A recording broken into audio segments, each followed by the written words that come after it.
ধর্মপ্রাণ মুসলমানদের মধ্যে বইতে শুরু করেছে ঈদের আনন্দ।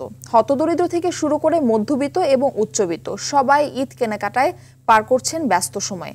তবে দীর্ঘদিন সাগরে মাছের আকাল থাকায় এবার ঈদ উৎসব ম্লান হতে যাচ্ছে উপকূলের জেলে পল্লীগুলোতে। কুয়াকাটা প্রতিনিধি কাজী সাইদের প্রতিবেদন, বিস্তারিত জানাচ্ছেন লামিয়া তানজিন মাহমুদ।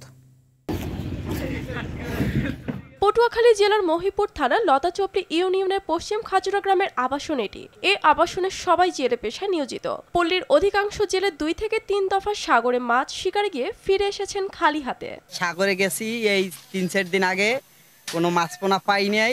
এখন বাচ্চা কাচ্চা নিয়ে যে ঈদ করবো এরমের কোনো আমাদের সম্ভব নাই। 3 মাসের ভিতর কোনো কাজ কাম নাই, তো আমাদের জানি না কিভাবে আমাদের ঈদটা যাইবো। বছরের দিন এসে গুড়াগাড়ার কোনো কাপড় চোপড় তো দূরের কথা, ইফতারই তো করতে পারিনি। এক টেস্টারে 10,000-15,000 টাকার ঈদ খরচ যেতে হইবে, কিন্তু বোর্ডে মাছই তো পায় না। এবার ঈদ খরচ দেবে কিরম আর কোম্পানি থাকবে কিরম। তাই অনেক জেলে হয়ে পড়েছেন ঋণগ্রস্ত। ফলে ম্লান হতে যাচ্ছে এসব জেলেদের ঈদ আনন্দ।